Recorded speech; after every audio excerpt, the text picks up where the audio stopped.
हम लोग जिसे सत्संग समझते रहे वो वास्तव में सत्संग नहीं है। हमने अपने आप को कथाओं तक सीमित रख दिया, और जब कथाओं तक सीमित रह जाते हैं तो जीवन में परिवर्तन नहीं होता। जीवन में परिवर्तन तब होता है जब जीवन में सत्संग की शुरुआत होती है। और सत्संग का केवल और केवल एक ही तात्पर्य है। सत्संग कहते किसे हैं? तो फिर सीधा और सादा इसका तात्पर्य यह है कि जो हमें सत्य की ओर ले चले वही सत्संग है, जो हमें पूर्ण सत्य की ओर ले चले, जहां सत्य का कोई अभाव न हो, सत्यमेव जयते का उद्घोष जहां गुंजायमान हो, और उस ओर ले जाने वाली विधा ही सत्संग कहलाती है। सत्संग है। और सत्संग के लिए हम किसी भी क्षण किसी भी कोने में लाभ प्राप्त कर सकते हैं। भगवान के द्वारा बनाई गई हर वो चीज जिसे परमात्मा ने बनाया है वो हमें सत्संग की प्राप्ति कराने में समर्थ है, सक्षम है। आप कहेंगे साहब कि जिस सत्संग की आपने इतनी महिमा गाई, इतना बखान किया, फिर वो मिलेगा कहां? अब ये है कि अपने भीतर पात्रता विकसित हो जाए तो फिर सत्संग जितना दुर्लभ है उतना सुलभ भी है। अपनी ही बात को काटते हुए ये भी कह रहा हूं कि सत्संग जितना दुर्लभ है उतना सुलभ भी है। पर ये कब होगा? ये तब होगा जब हमारा दृष्टिकोण वैसा बनेगा। जैसे भगवान दुर्लभ है कि सुलभ है? बताइए। दुर्लभ है ना कि सुलभ है? दुर्लभ है। हाथ उठाओ जरा। कितने लोग ये मानते हैं कि भगवान दुर्लभ है? पीछे जो कुर्सी पे बैठे हैं वो बताएं जरा। दुर्लभ हो तो हाथ उठाइए। पीछे वालों के लिए सुलभ है क्या? अच्छा, सुलभ है भगवान, ये कितने लोग मानते हैं? वो हाथ उठाएं जरा। एक दादी, अच्छा 1 2 3 4। नकल ना करो भाई आप लोग, ये तो चीटिंग हो गई। हम ना इसमें उठाएंगे ना उसमें उठाएंगे, बगल वाला जिसमें उठाया उसी में उठा देंगे। अब बाद में वो गलत हुआ तो उसको भी उठा देंगे। ऐसा नहीं करना। आप अपने अनुभव की बात बताइए कि भगवान सुलभ है या दुर्लभ? अगर भगवान दुर्लभ होता तो किसी एक जगह होता। क्यों भाई? भगवान अगर दुर्लभ होता तो किसी एक जगह होता, और उस जगह कोई नहीं पहुंच पाता, तभी तो वो दुर्लभ होता। कि भगवान वैकुंठ में बैठे होते और वैकुंठ में जाने पे बहुत ज्यादा किराया लगता हो या बहुत दूर हो, बहुत समय लगता हो, हम वहां नहीं पहुंच पावे, तो भगवान को दुर्लभ कहा जा सकता है। लेकिन जो हर जगह है और हर जगह होने का प्रमाण जिसने कई बार दिया है, उसे भी यदि हम दुर्लभ कहें तो इसका मतलब यह है कि कमी हमारे ही भीतर है।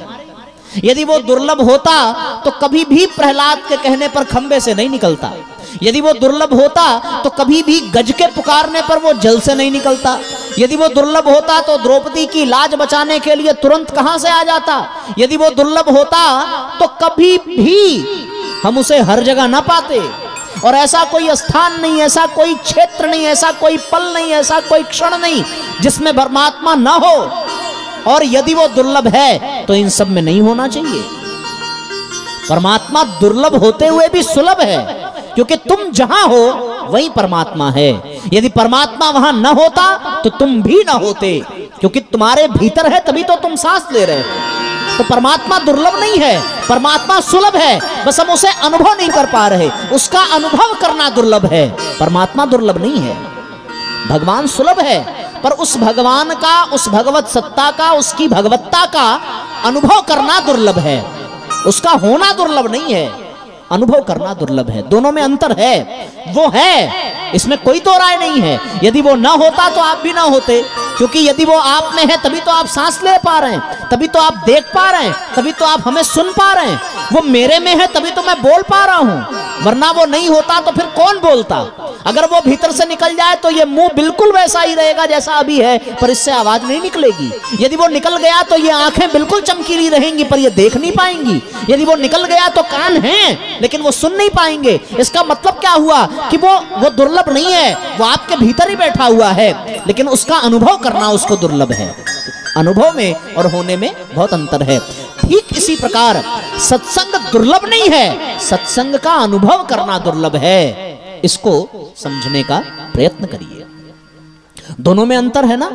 होना दुर्लभ नहीं है, मैं कह रहा हूं कि होना दुर्लभ नहीं है, उसका अनुभव करना दुर्लभ है। जैसे भगवान का होना दुर्लभ नहीं है, उसी प्रकार सत्संग का भी होना दुर्लभ नहीं है, लेकिन भगवान का अनुभव करना दुर्लभ है। उसी प्रकार सत्संग का अनुभव करना दुर्लभ है।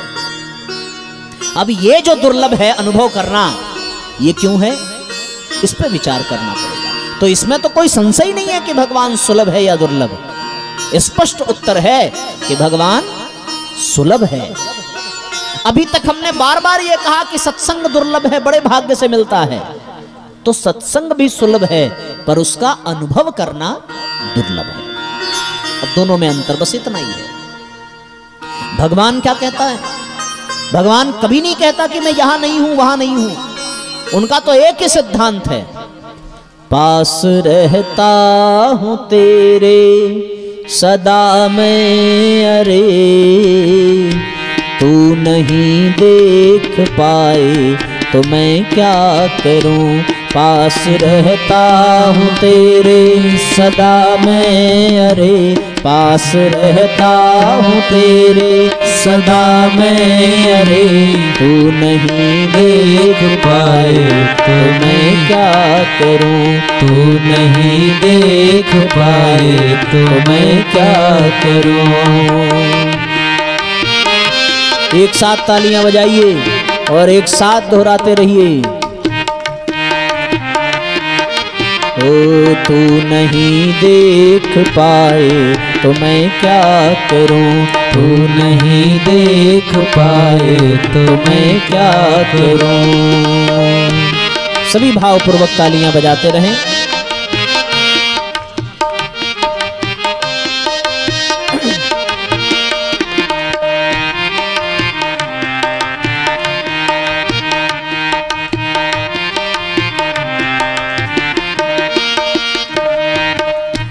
कोसता दोष देता मुझे है सदा। कोसता दोष देता मुझे है सदा। मुझको यह ना दिया मुझको वह ना दिया। मुझको यह ना दिया मुझको वह ना दिया। श्रेष्ठ सबसे मनुज तन तुझे दे दिया। श्रेष्ठ सबसे मनुज तन तुझे दे दिया। सब्र तुझको न आए तो मैं क्या करूं। सब्र तुझको न आए तो मैं क्या करूं। सब्र तुझको न आए तो मैं क्या करूं। पास रहता हूँ तेरे सदा मैं, अरे पास रहता हूँ तेरे सदा मैं, अरे तू नहीं देख पाए तो मैं क्या करूं।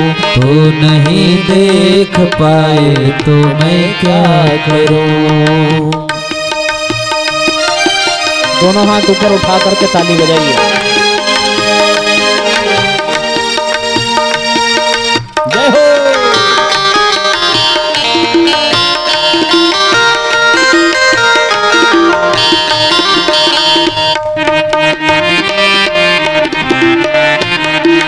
हरि बोल।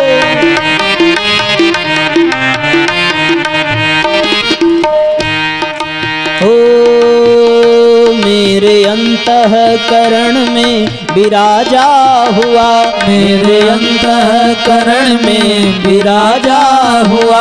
कर्ण यह पाप संकेत करता हूँ मैं। कर्ण यह पाप संकेत करता हूँ मैं। लिप्त विषयों में खो सीख मेरी भुला। लिप्त विषयों में खो सीख मेरी भुला। ध्यान में तू न लाए तो मैं मैं क्या करूं, ध्यान में तू न लाए तो मैं क्या करूं, ध्यान में तू न लाए तो मैं क्या करूं। पास रहता हूँ तेरे सदा मैं, अरे पास रहता हूँ तेरे सदा मैं, अरे तू नहीं देख पाए तो मैं क्या करूं, तू नहीं देख पाए तो मैं क्या करूं।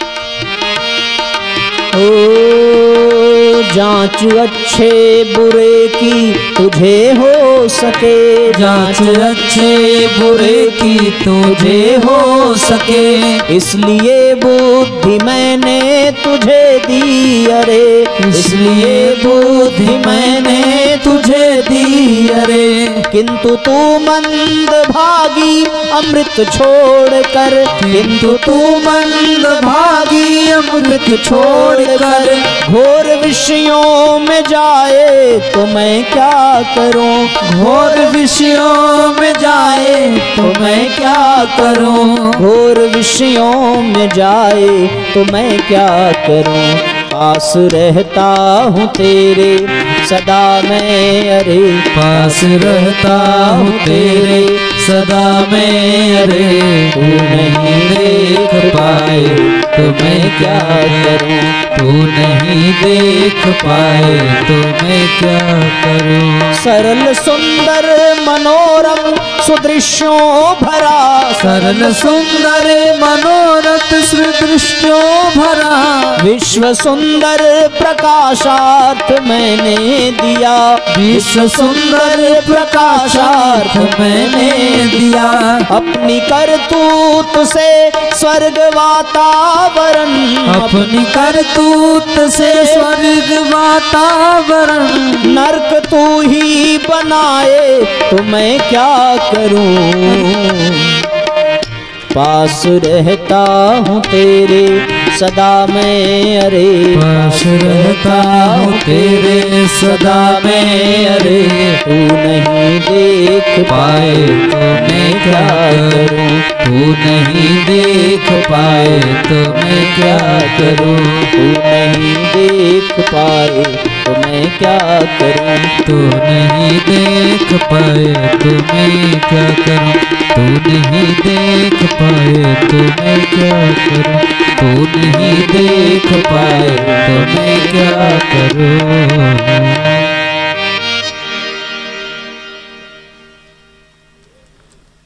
तो भैया भगवान दुर्लभ नहीं है, उसका अनुभव करना दुर्लभ है। वो तो पास रहता है, हम उसे देख नहीं पाते। उसी प्रकार सत्संग दुर्लभ नहीं है, सत्संग सुलभ है, पर सत्संग का अनुभव करना दुर्लभ है। तो जिस प्रकार परमात्मा दुर्लभ होते हुए भी सुलभ है, उसी प्रकार सत्संग भी दुर्लभ होते हुए भी सुलभ है, उसका अनुभव करना दुर्लभ है। ये अनुभव इसलिए व्यक्ति दुर्लभ समझता है, इसलिए अनुभव नहीं कर पाता, क्योंकि अनुभव करने के लिए दृष्टिकोण चाहिए, अनुभव करने के लिए विवेक चाहिए, अनुभव करने के लिए दिव्य दृष्टि चाहिए, अनुभव करने के लिए प्रज्ञा चाहिए।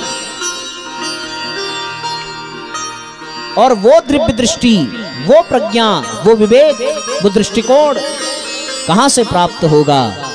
परम पूज्य गुरुदेव ने कहा कि वो विवेक, वो दृष्टिकोण, वो दिव्य दृष्टि, वो तत्व दृष्टि, वो प्रज्ञा, वो प्राप्त कहां से होगा? वो प्राप्त होगा केवल और केवल श्रीमद् पावन प्रज्ञा पुराण से। अगर श्रीमद् पावन प्रज्ञा पुराण को अच्छे से समझ लिया, अच्छे से जान लिया, अच्छे से स्वीकार कर लिया, तो आपके लिए वो परमात्मा भी दुर्लभ होते हुए भी सुलभ बन जाएगा। फिर आपके लिए सत्संग दुर्लभ होते हुए भी सुलभ बन जाएगा। फिर वो आपके अनुभव में भी सुलभ हो जाएगा। पर वो कब होगा? जब आपको वो तत्व दृष्टि मिल जाए, जब आपको वो दिव्य दृष्टि मिल जाए, जब आपको वो विवेक मिल जाए, जब आपको वो प्रज्ञा जागृत हो जाए। और ये सब होगा केवल और केवल श्रीमद् पावन प्रज्ञा पुराण सुनने से, समझने से, जीवन में उतारने से। अर्जुन बार बार भगवान को समझ नहीं पाता। भगवान ने कहा कि अर्जुन, तुम्हारे सामने मैं खड़ा हूं जिस रूप में, ये मेरा इस जन्म का धारण किया हुआ पंचतत्व का शरीर है। मेरा ये स्वरूप नहीं है जिसे तुम देख रहे हो, और मेरा जो स्वरूप है उसे तुम इन स्थूल दृष्टि से देख भी नहीं सकते। उसके लिए तुम्हें दिव्य दृष्टि चाहिए, उसके लिए तुम्हें तत्व दृष्टि चाहिए, तुम्हारी प्रज्ञा जागनी चाहिए, तुम्हारा विवेक जागृत होना चाहिए। अर्जुन ने प्रार्थना की, प्रभु जगा दीजिए। दिव्य चक्षु ददाम्यहम कहकर के भगवान ने अर्जुन को दिव्य दृष्टि प्रदान की, तत्व दृष्टि प्रदान की, अर्जुन की प्रज्ञा को जागृत किया, अर्जुन के विवेक को जागृत किया।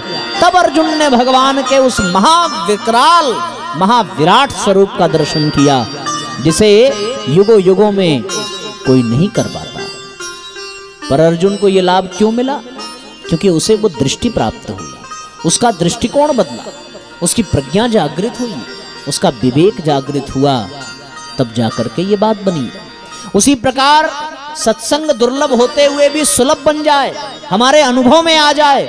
भगवान दुर्लभ होते हुए भी सुलभ बन जाए, हमारे अनुभव में आ जाए। हमें भी प्रज्ञा जागृत करनी पड़ेगी, हमें भी विवेक को जगाना पड़ेगा, हमें भी दिव्य दृष्टि चाहिए, हमें भी तत्व दृष्टि चाहिए। और वो दिव्य दृष्टि, वो तत्व दृष्टि, वो विवेक, वो प्रज्ञा, वो दिव्य ज्ञान, जिसे हम सत्संग को अनुभव कर सकें, भगवान को अनुभव कर सकें, वो कब होगा? जब हम अपने जीवन में श्रीमद् पावन प्रज्ञा पुराण कथा को सुनेंगे, समझेंगे, अनुभव करेंगे।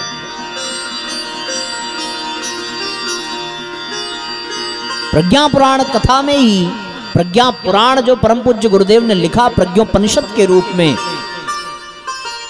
उसमें जो प्रश्न पूछे गए ऋषियों द्वारा और उसमें जो ऋषियों द्वारा उत्तर दिए गए, उन प्रश्नोत्तरों को सुन करके, समझ करके ही हम अपने जीवन में अपने विवेक को, अपनी प्रज्ञा को जागृत कर सकते हैं। और जिस समय वो प्रज्ञा जागृत हो गई, वो विवेक जागृत हो गया, हम उस परम पिता परमात्मा का अनुभव करने लगेंगे, उस परम सत्संग का अनुभव करने लगेंगे, जिसकी चर्चा अभी हम लोगों ने थोड़ी देर पहले की है। ये प्रज्ञा पुराण ही वो माध्यम है प्रज्ञा को जागृत करने का, दृष्टिकोण को जागृत करने का, विवेक को जागृत करने का। प्रज्ञा का तात्पर्य है, प्रज्ञा यानी प्रधान ज्ञान, जो इस युग के अनुकूल प्रधान ज्ञान हो, उसको प्रज्ञा कहते हैं। प्रज्ञा का तात्पर्य विवेक से है। विवेक बुद्धि का वह अंश है जो स्वार्थ से परे हो।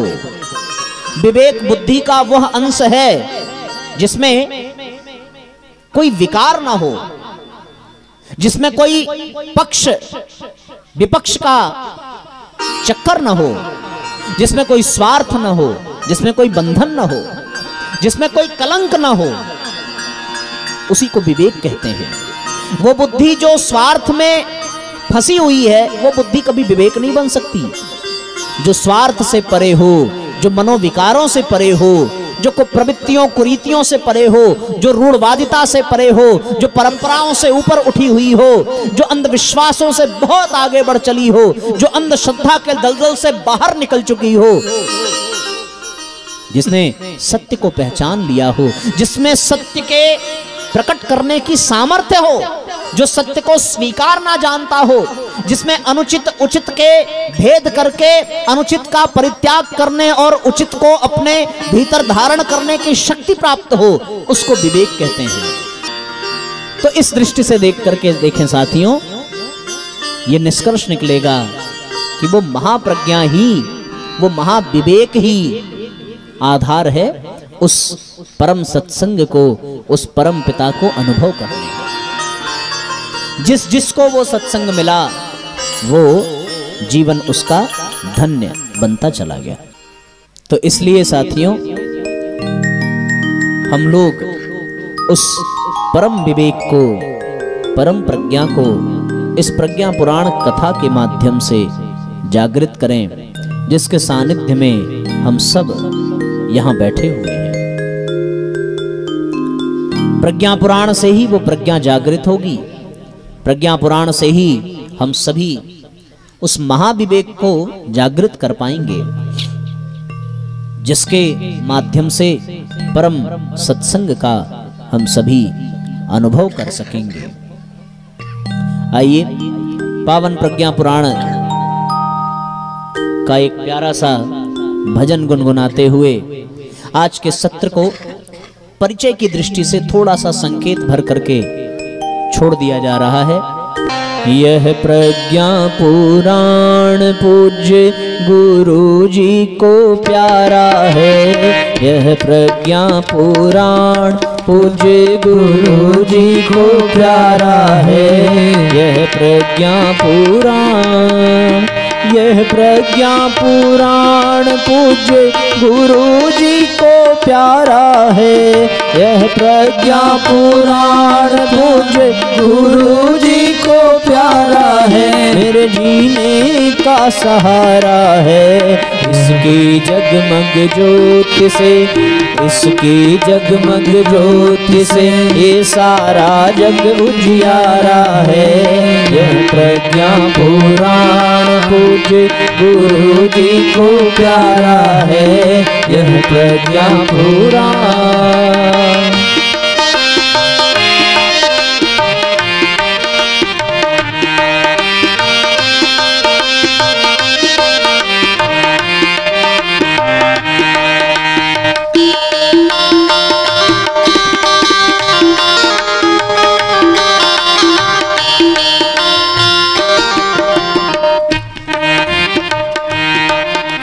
यह प्रज्ञा पुराण पूज्य गुरु जी को प्यारा है, यह प्रज्ञा पुराण पूज्य गुरु जी को प्यारा है, यह प्रज्ञा पुराण।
दोनों हाथ से एक साथ तालियां बजाते हुए